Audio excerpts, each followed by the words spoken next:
Okay. So close our door. Off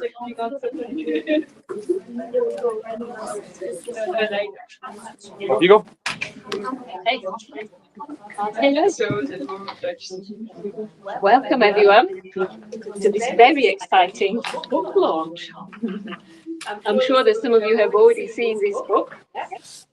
So today we have our very own lecturer, Dani Madrid-Morales, who is the lecturer in journalism and global communication.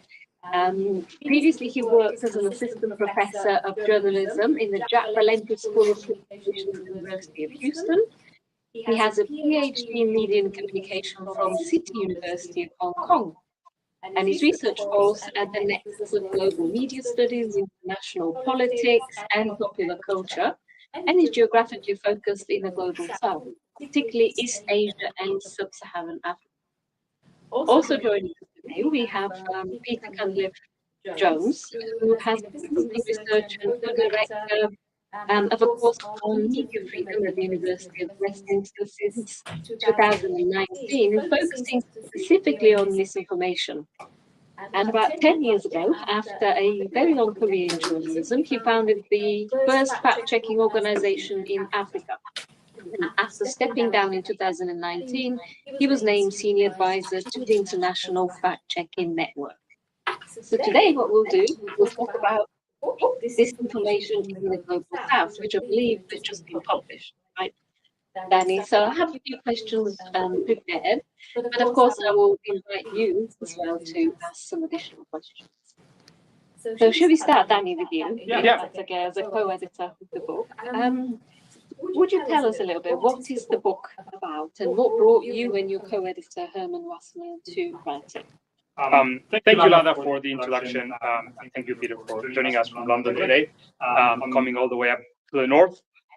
So the main motivation for this book was when we started thinking about the topic back in 2017, 2018, we realized, and when I say we, it's me and my co-editor, Herman Wasserman, that every discussion around disinformation was monopolized by what had happened in the US in 2016 with the US elections, with Donald Trump calling media that he was not really happy with fake news, and by sort of limiting the discussion on disinformation towards the US, we were forgetting a long history of similar strategies and patterns and behaviors that had happened in other parts of the world that had become almost obsolete or like forgotten.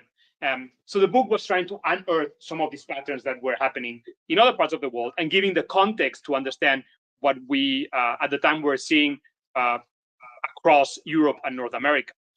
Now, so that's when the book was conceived, right? 2017, 2018, that's pre-COVID-19. And then in the process of conceiving the book, we all found ourselves in the middle of a global pandemic, which was also characterized heavily by the abundance of disinformation. And that reshaped part of our thinking. So when we thought about this, we thought the book was going to be particularly on the historical, social, and political components of this information and what explains the existence of some of these things. But then COVID-19 happened and it changed a little bit the scope of the book.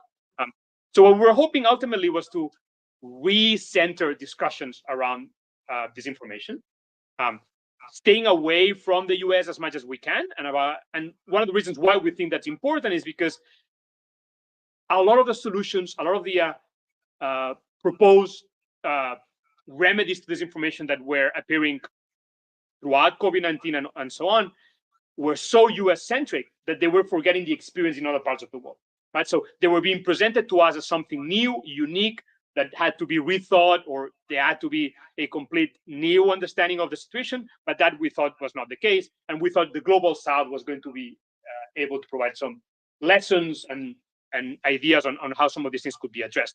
And that was sort of the main reason behind the book when we started. And if you look at some of the components of the book, we've organized the book around three main sections. We have a first section, which is focused on context and the historical antecedents of this information, and we pull from different countries. Then we have a section on the actors and the messages, And then we have a whole section on solutions, but probably we'll be talking about some of these later on. You have a wide range of contributors to the book. What perspectives do they have? So when you write an edited book, I think that the biggest problem that you have is how do you make sense of all the ideas that are going to come from? And my experience working outside the context of the North, and when I say North, I talk about the US, Europe, maybe Australia, is that we tend to treat countries as tokens sometimes, right? And we say, oh, we have to be an example from Latin America, it has to be an example from Africa, it has to be an example from somewhere else. And that sometimes is problematic because we don't see the connections between some of these regions. And then we treat them as almost isolated from each other. So the idea of the book was to try to find general patterns that go across geographic spaces. So again, the opening part of the book tries to provide the historical context and the political context. We have examples from the Philippines in there, from India, but trying to draw connections between them a little bit. And then Peter, for example, contributed a book chapter on solutions and some of the legal answers to disinformation. And what they try to do, and Peter can talk about this in a minute, right, is draw connections across countries rather than have a specific case study. And I think that's really important when we edit books like this, where we don't treat the South as sort of a pure token that we want to cover because we want to cover that rest of the world, just because nobody else is talking about it. But we treat countries outside the areas where we know most about as evidence that can help us inform solutions that can contribute and build knowledge on what we do and what we don't do to address some of these issues. You partly answered my next question about why is this book unique, but perhaps you can also talk a little bit about what is it about the Global South that makes this book unique or different from others? So I would say there's three things that make the South a good example or a good case study for studying disinformation. One is that countries in the region that we study have been addressing disinformation for a long, long time. And oftentimes that disinformation did not come from actors that are new and unique, like social media users or bots or so on.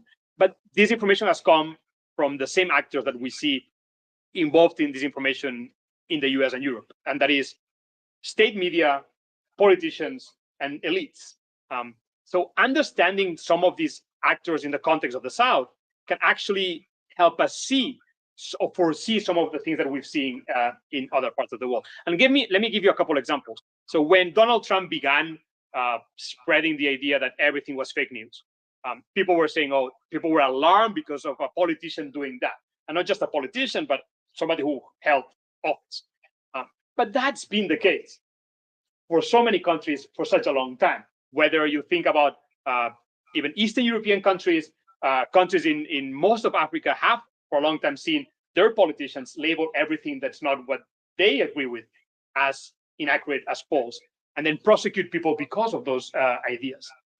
So to me, that's a very clear example of how we can learn and draw lessons from other parts of the world without always having to rely on the US. And that's probably a personal, I wouldn't call vendetta, but something that I really feel it's important to keep in mind, that as scholars of the media, we so often rely on what's happening in Europe and North America, and we fail to see that the rest of the world is experiencing very similar problems from which we can also learn. And that's probably more of a theoretical or academic discussion, where if we keep theorizing, if we keep building theories and concepts and ideas just based on the experience of a very small part of the world, we fail. So that was one thing why I think Global South is an important example. Then the second reason is that the Global South is almost 2/3 of the global population. They constitute the majority of the population in the world, and yet we know so little about them because we keep focusing on other parts of the world. So I think that those are two main contributions of the book. We can draw lessons from what has happened in those contexts in the past. And two, we are actually reflecting on the lived experiences of people that are the majority of people in the world. Thank you, Dani. Another question for Peter, because Dani mentioned your chapter focuses on solutions or legal solutions to disinformation. That kind of reminded me that during the pandemic, quite a few countries introduced legislation to prevent, well, it was labeled to prevent the spread of fake news, but what it did was sort of limit the freedom of expression for journalists. So, obviously, it was problematic in the accurate reporting of the pandemic. I don't know whether how would you comment these restrictions, or whether any you touched on that a lot? Yeah, no, absolutely. I mean, so you asked. So one of the reasons that, so I should say, the chapter I did was done along with a colleague, Anya Schifrin, who's based at Columbia University, and we said, as Dani said, we wanted to look at what are lessons that can be drawn from across the global south. And one of them is that context matters. So I'll give you a very precise example for this. I've been involved with the growth of fact-checking organizations for the last decade.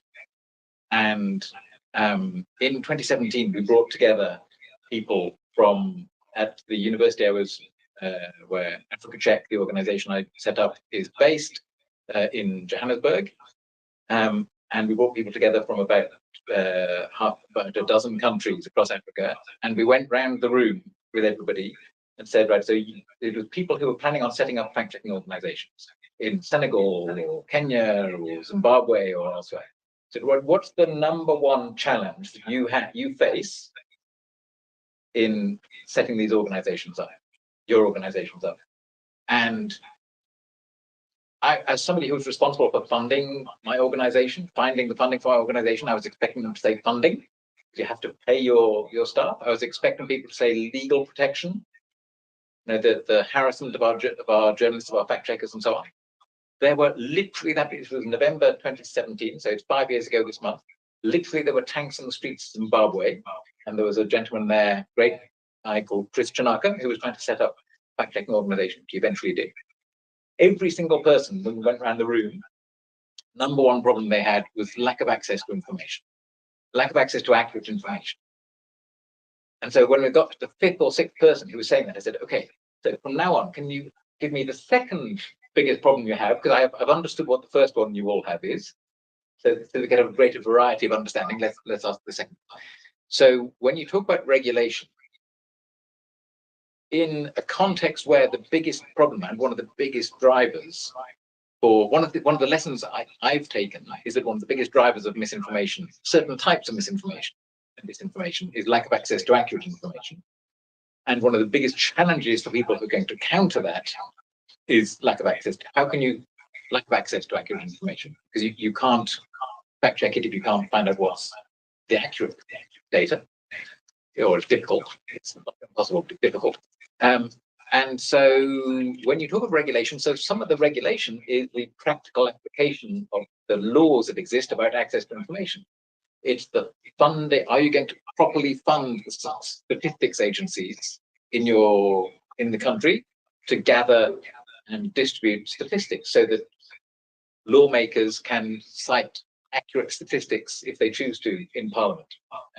There was a parliamentarian a minister, in fact, in Nigeria, who gave a completely bogus figure for the number of incidents of gender violence in Nigeria.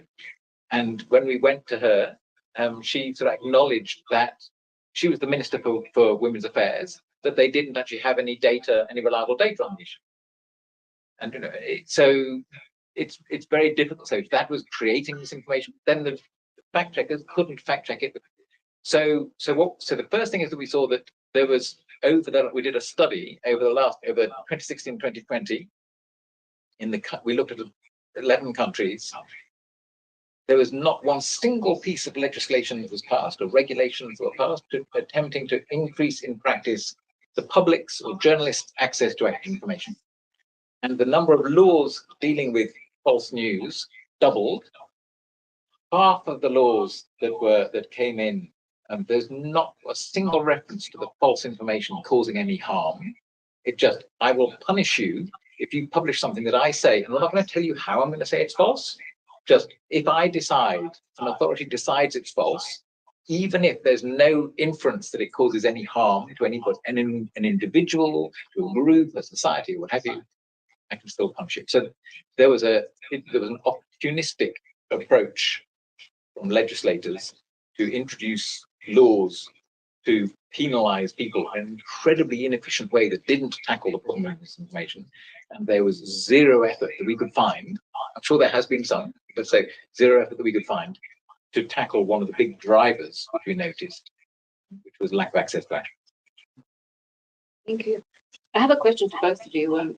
Obviously we have some definitions of disinformation, but I know that some of the chapters try and tackle the term disinformation. What is it, and who gets to decide what information is and what is not? And does that vary in different contexts? Should I go first? Okay. So obviously, the easiest way out of your question is to go back to pure definitions, and people make a difference between disinformation, misinformation, and malinformation.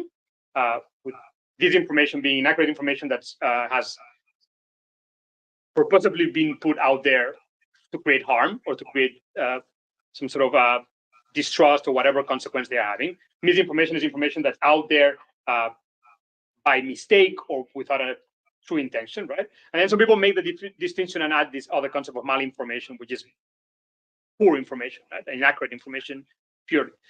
Now, what I think is important is for us to maybe step away from those very closed definitions to start thinking on who decides our intention and who decides on what is true and what is not true, and what is the degree of inaccurateness that makes something false or not. And I think that Peter will give you some examples, but there's a couple that come in the book.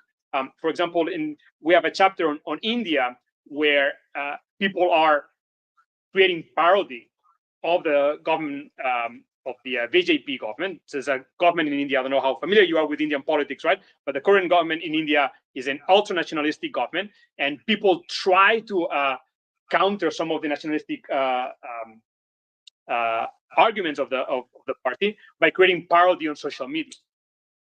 To what extent parody is a form of disinformation or misinformation? Obviously, it's not true.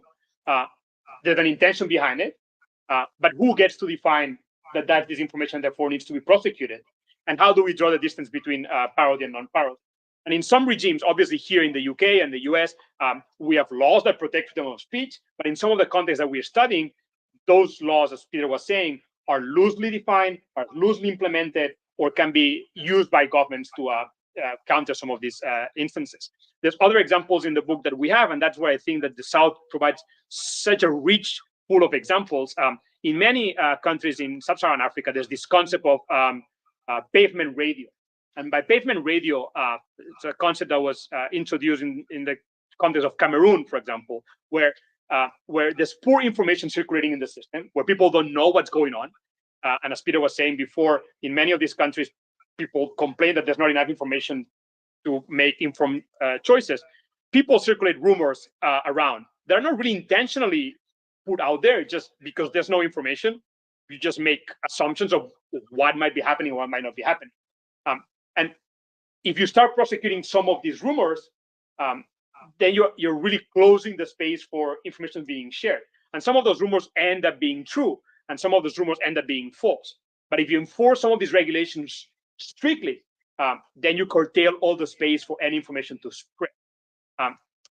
So to your question is, one, do we need to define some of these concepts? Obviously, we want to be able to tell truth from falseness, but do we need to make these distinctions? And two, do we want to let politicians, for example, or policymakers make the decision on what's true and what's not? But we were talking about this earlier on with Peter. So Peter has an interesting example that I'll let him share with you. Okay, so take a step back for a second. I mean, so the as Dani says, so the classic definition: misinformation, information that's false or misleading, not knowingly shared as false, and disinformation, it's intentionally shared. As a fact checker, it's very easy to assume that people who spread information that you decide is false are doing that intentionally. It's very difficult to prove that. I think that there are the ways that we do that is so you can see if somebody's fabricating information, that's clear proof of intent.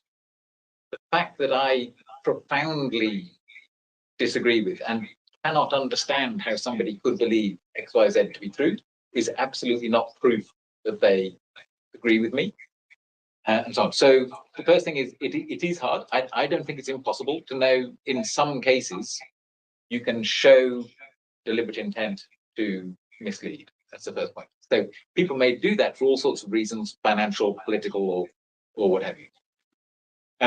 There's an example, it isn't the example I think that Dani was thinking about, but so there's an example of where you can prove to somebody that it is technically, information is narrowly false, but they believe it illustrates a broader underlying truth.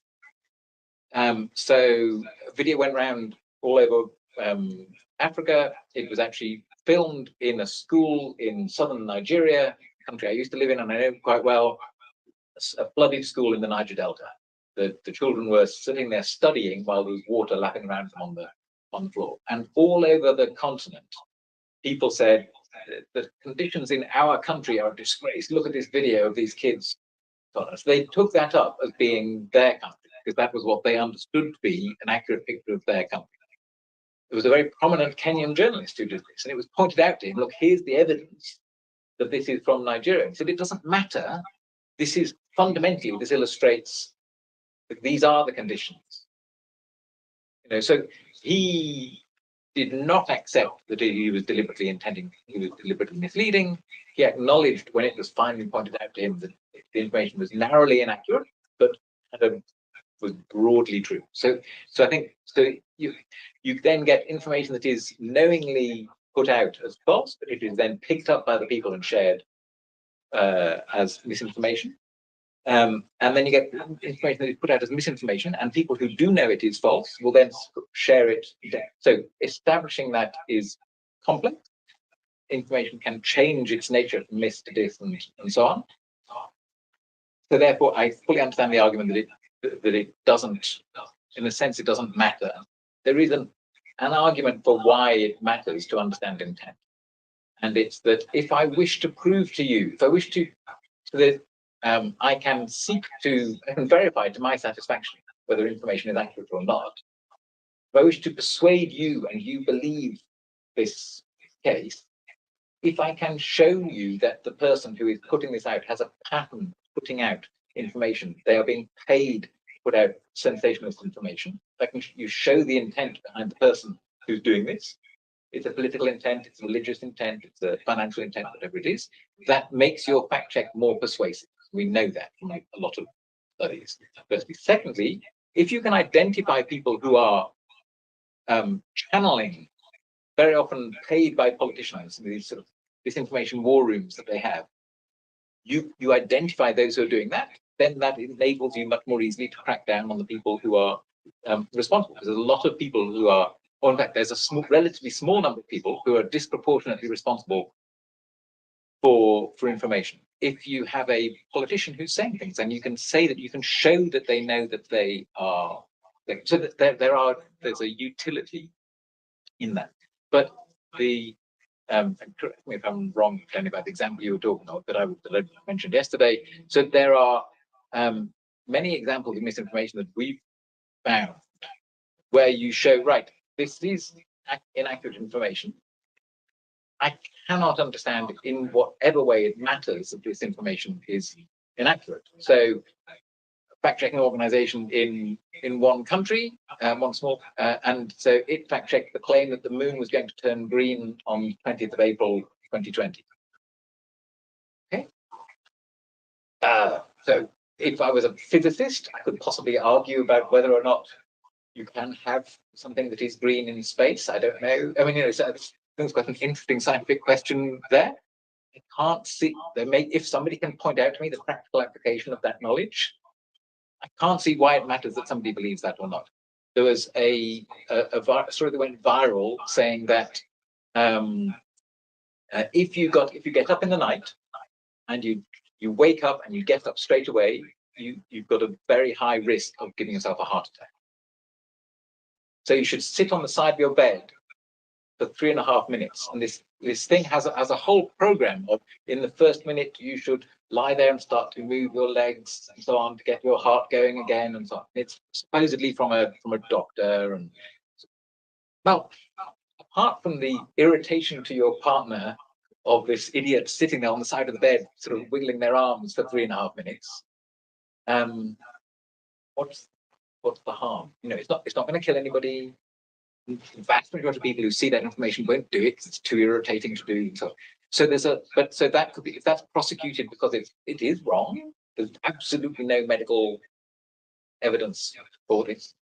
So yeah, so I think, and that was fabricated. That was absolutely clearly disinformation, fabricated information. I'll go back to the harm of mis and disinformation because, some very serious cases, the danger that I came across a few years ago, investigation conducted by The Atlantic, talking about disinformation spread on WhatsApp group, and the particular occasion that was India, which led to mob killing 5 innocent people that were accused of rape. And it was really difficult to find out where the message came from, and probably was spread, like wildfire. So, what can we do when something like that really happens? Obviously, I mean, that's a difficult and tricky question, and I think the number one case that people want to fight are the instances where disinformation leads to violence or leads to consequences like the one you described in India, or what happened in Myanmar, where a whole religious group was discriminated against, and most of it happened through creating a campaign of disinformation on social media. And I would say that there's 2 solutions to this, right? One is the more technological and technical approaches to addressing this, where people try to develop tools that can identify some of these patterns of inaccurate content, and then by doing so, you can eventually trace to the origin of a message. And some of these technical tools are becoming very sophisticated, by the way, in such a way that we don't even see it on social media, right? So some of these messages that are very hateful are never even making it to social media because there's tools that prevent them from even being published. So that's an approach, a technical approach, and I think that even fact checkers these days are using a lot of these AI and machine learning approaches that help them identify some of these instances where messages get repeated across contexts. And we know, because research has shown us, that actually this information that appears in one place then gets reproduced in many other places. So technical approaches or technological approaches are an option, but probably ultimately what you need are more social and socio-political solutions to whatever problem you are having, that go to the root cause of what's creating some of the violence that gets connected to this information. Right? In this case, if a society allows its people to discriminate against certain individuals and certain groups, that's the root problem, right? Obviously, disinformation is the trigger that sometimes leads to some of that violence from reproducing. But if you want to solve that, cutting the spread of information is not going to help unless you solve the ultimately and the underlying problem. And let me give you the example of what's happening in many countries in Africa, for example. And again, I do research on Africa, so most of my examples come from there. But a lot of governments are using internet shutdowns as the answer to some of these problems. And I don't think we in the UK are fully comprehending what internet shutdown means.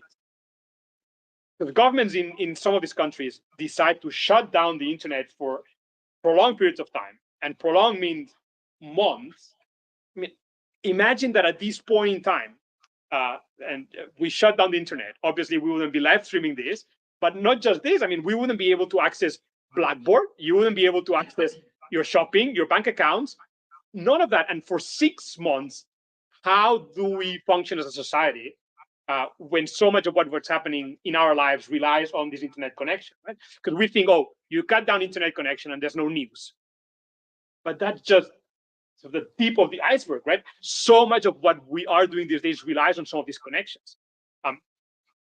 So the impact that this is having on society, and some of them are living in that. Like you think of India and Pakistan and the conflict in Kashmir.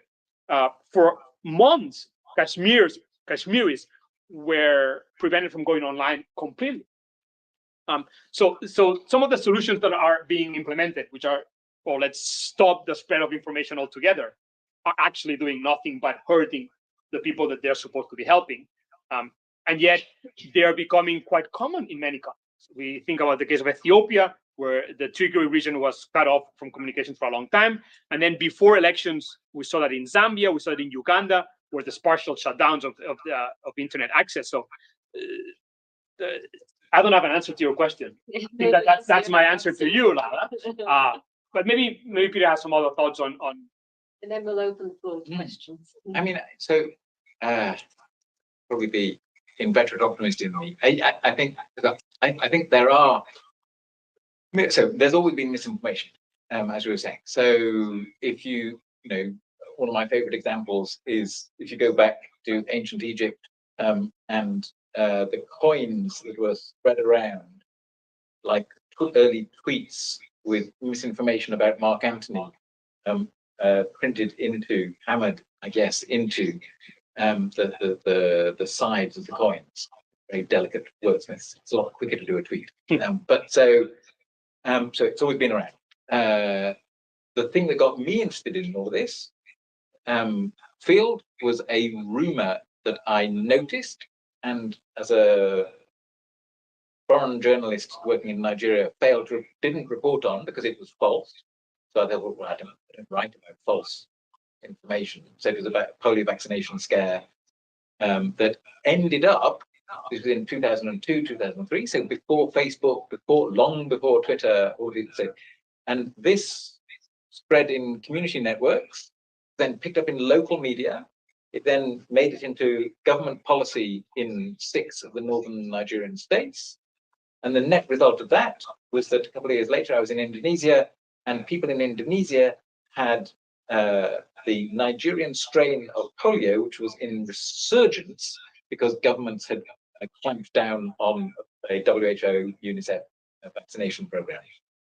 And I found this out, and I thought, God, it's fascinating. So that's a total failure of my profession, because we thought, as responsible journalists working for a major international news agency, we don't report on information that's false. We report the correct news. But great, shut off the internet. People still talk to each other. They still listen to local radio, still listen to community radios, they still listen to national TV.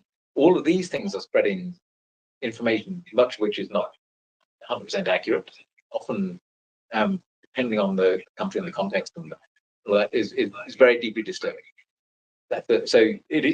The internet shut off isn't a solution. I think there are solutions. Working with fact checkers are working with platforms to try to identify information. WhatsApp is a particular problem because it's the end-to-end encryption, which is one of the benefits, but also one of the problems. Africa Check, the organization I was worked with, had has a little podcast that it sends out called What's Crap on WhatsApp. It gets people who see misinformation on their WhatsApp groups to send these claims in. They then send them back to them, and they feed them back into their groups. And there are some things you can do. But secondly, you can train journalists. So a lot of misinformation is spread through journalists who don't understand that it's misinformation. And we were talking earlier, journalists are very often very willing to correct misinformation when they see it. They're not always, a lot aren't, but very often they are. The organization I was with, we did a lot of work on training journalists to identify misinformation from politicians, from sources that they quote. Media literacy. We did a study of the curricula in 7 countries, and we found virtually no teaching of media literacy in the curricula, let alone actually being taught in the classroom. Firstly, secondly, we then found of what was taught, it was only in one province, in Western Cape in South Africa, we identified some elements that linked to the accuracy of information. And in that case, it was only online, as if a politician in Parliament has never told an untruth, or a printed newspaper has never printed anything that's untrue. So there are those things you can do, and then again, provide accurate information. So there are some types of information where the WhatsApp murders in India, that wouldn't be solved by providing statistics about this or that or what have you, but that would be perhaps. So there are different types of misinformation you can provide different solutions to. But there are solutions, but there's how do you solve the problem of crime? Well, it's a big, long-standing problem. People commit crimes; they always will commit crimes. You have to find ways to counter it, and there are ways. And the more effort you put into it, the more you achieve. So I'd like to open some questions from the audience. If you have any, please chip in. I have a few more, but I'll give you that opportunity. Yeah, we have a few people. All right. Thank you very much. Can I just start by saying thank you to the whole panel? And I think the discussion was very interesting. So me being a legal researcher, I had, if that's okay, I have two questions regarding fact checking or the regulation of mis/disinformation more generally.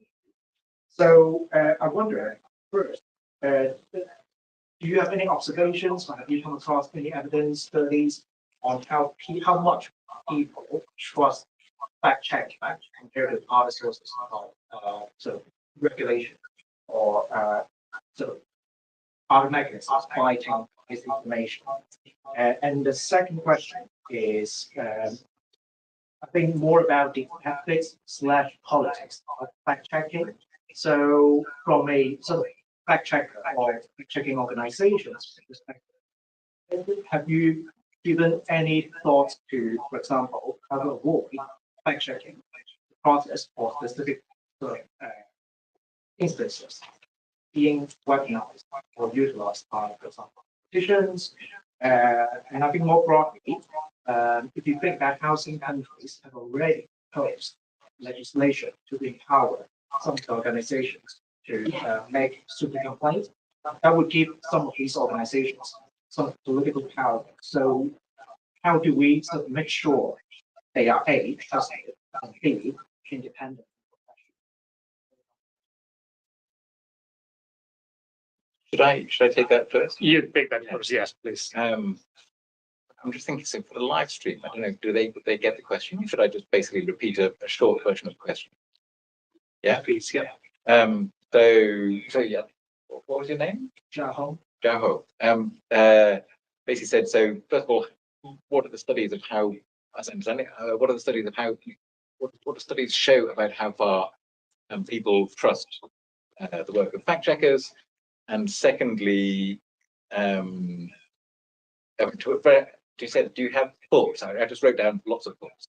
About the ethics of fact checking and how it can be used and how you see whether it's impartial and so on. So the evidence the evidence on trust in fact checking varies greatly country to country.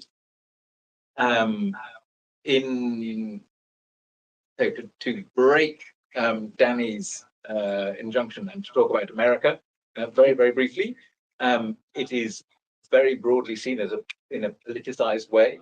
The American media scene is very, very politicized. Fact checking outside America, and so fact checking more broadly in the global south, I think it varies country to country. There's a very good fact checking organization, Rappler, in the Philippines that is constantly under attack. It is seen as being a partisan organization by those who are or were supporters of the Duterte regime. Check the organization I set up worked very, very hard to be seen as being impartial. Not everybody will do so. But so the quick answer to the question is, so fact checking can easily be weaponized. There are many countries where governments are setting up their own fact checkers. who remarkably always find that the government is always telling the truth and the opposition is always telling lies. In 2014, we had a meeting at LSE in London. Fact-checking organizations came together, and in 2016, we developed a code, the International Fact-Checking Network Code of Principles. And I was involved in developing that, and then led a review of it in 2019, 2020. A lot of it is around how you can show impartiality, how you can understand impartiality. So there's a system of independent assessors who assess on I think it's 31 criteria. There are 5 basic principles. One of those is non-partisanship. That goes into the choices of fact claims that you seek to check, the methodologies that you use. If faced with one claim from this party that is very similar to one claim from that party, do you treat them in the same way? So on. So there's a whole series of criteria. So 5 principles, 31 criteria, I think is the right number. And then there's a published assessment, published by a named academic. If the organization or the people want to complain about it, they can do so. There's a process for that. There's a complaints process, so on and so on. And so there's a lot of thought gone into that. People will always disagree. There's now a new and somewhat, in some senses, slightly tighter version in the set up in Europe, the European Fact-Checking Standards Network, which has launched this year. And it recognizes, for example, conditions around the financial transparency. It's much easier to be financially transparent in Western Europe than it is in the Middle East, let's say. So they have adopted tighter regulations around financial transparency and so on than were possible in some other parts of the world. But so there's that work being done. And then you need to balance, so to make it public, that right, this organization, but very few, the problem where it doesn't work is very few people know about these systems. So you always get but how do you shouldn't we be fact checking the fact checkers? Okay, so you can. There's a link on the website. There's a badge that says they've been verified by the International Fact Checking Network, or there'll be a link with the European Fact Checking Network. I don't know if that exists yet. You can go to the assessments, you can do the complaints process, you can do all that. It's a lot of work. Not that many people know about it. Some people will always disagree, but the one bit of good news to end with is that when you present people with fact checks, there's a study done in Argentina, South Africa, Nigeria, and the UK. So 4 fundamentally different countries. Most people, when presented with a fact check, even where it is counter their personal belief, will update their understanding. You don't change somebody's view. You don't turn them from left wing to right wing, pro this community to anti that community, what have you. But you can, fact checks work in getting people to update their understanding of a specific event. I think we have time for one more question. Used to me. Yeah. And then we will move upstairs for to continue the discussion. Maybe we can take a couple of them and then we'll summarize. Okay. So there was one here.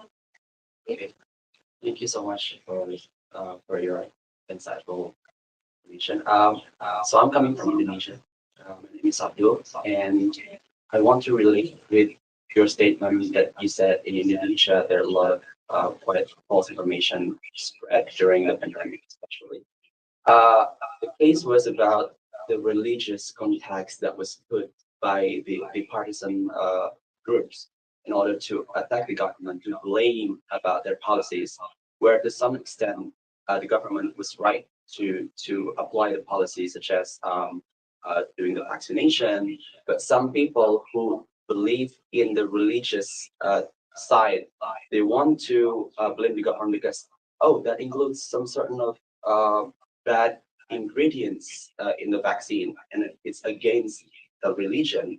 So the problem that happens in our country is that most of the population is Islam, and there are some extremists who are like groups in that religion who believe that if we follow the bad things the government applied to its citizen towards a citizen, we're the same thing as doing the bad thing. Let's say if we do the vaccination, that means that's harmful, that's dangerous. We shouldn't follow that. So that would be the case during the pandemic. Low target of the vaccination, right? So my question is that how can we ensure the citizens who have the religious belief that is too strong that they sometimes tend to believe in religion rather than the government, tend to believe in a false information rather than facts, because there's the echo chamber. They tend to communicate with the same people who have the same belief and tend to disbelieve the other religion. So what is the solution that you think that would be the most suitable to be practiced in the country like that? Thank you so much. Yeah, a couple more questions, then we answer all of them together. Somebody back there, and then you can come over here. We saw some hands back there for a bit, and then we can come to you. My name is Wisdom, and thank you so much for the session. You did mention about my country, and I really want to ask, maybe we could actually think of a solution. 16.8% of our population are under 35. And what that means is that they follow more trends on social media than they even actually seem to use, according to some research. How would, first question, how would maybe democracy, especially the government, because it's actually a challenge. Of course, we had a recent issue in my country that led to over 56 people dying at a protest. It was a liberation, but it was also a problem because some of the about 22 policemen were killed innocently. The government had to shut down social. So they were blamed and they were criticized, had issues. But then, what are they supposed to do? There were some solutions, but what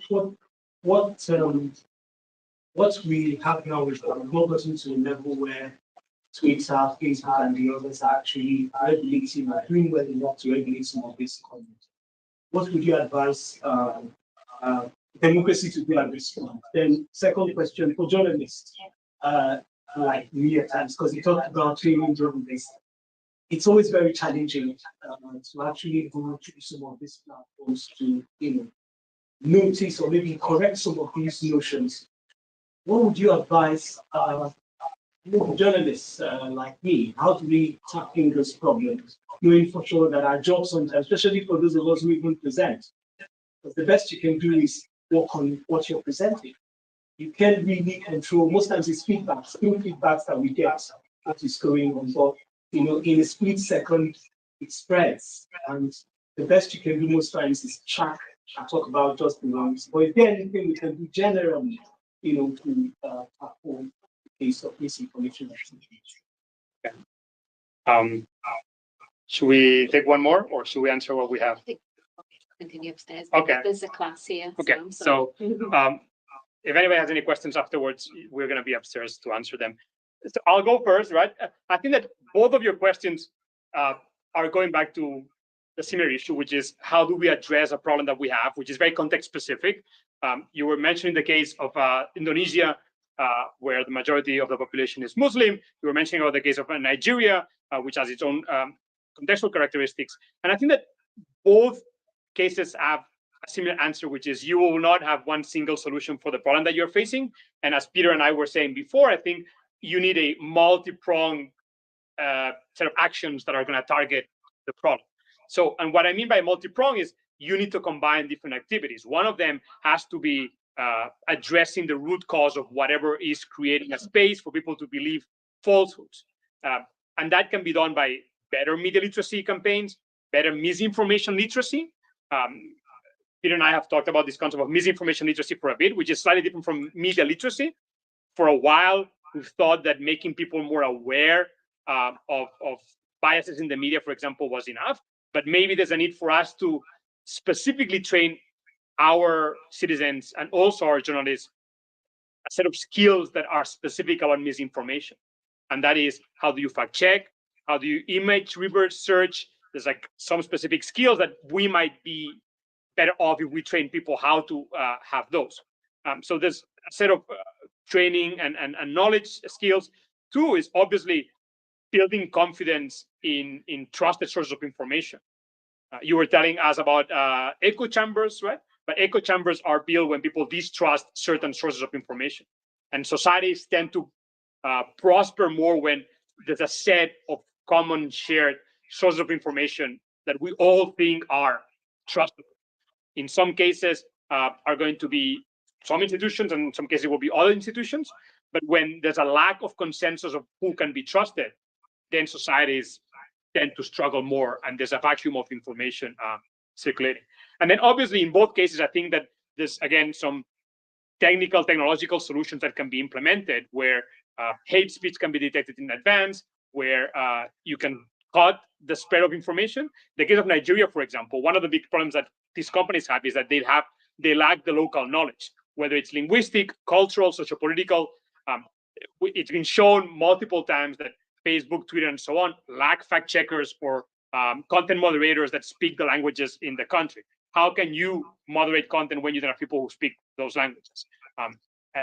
Facebook has 90% of the population of its content moderators only speak English and no other language, while 90% of the content on Facebook is not in English.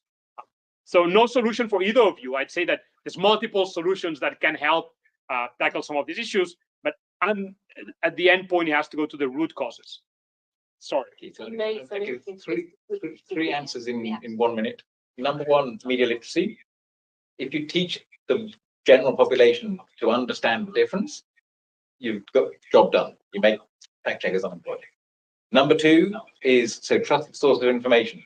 Speak to religious leaders. So there are people in the Islamic community who will accept the evidence that shows that there is nothing un-Islamic in vaccines. I know the rumors about what it was and the sort of pork and so on being included. So co-opt religious leaders. So, and number three, for journalists, there's one simple question: where's the evidence for your claim? So before you report a claim, if you have a minister who comes on your radio program or what have you, the minister says something outrageous, and you say, "Where's your evidence?" Okay, so it's a claim, but you don't have any evidence for it. Okay, so we understand you have the right to make a claim, but you're not providing us with evidence. You don't have to fact check it; you just have to ask for it. Thank you very much. I'm sure you all agree this was a super interesting discussion, and congratulations to Dani and Herman and Peter to their book. So thank you very much. Thank you, Lara. If it's free, we can go into the second floor and have some refreshments. Thank you. Like to lay some consensus behind everything. Here we go. Okay, that's good. It's fine.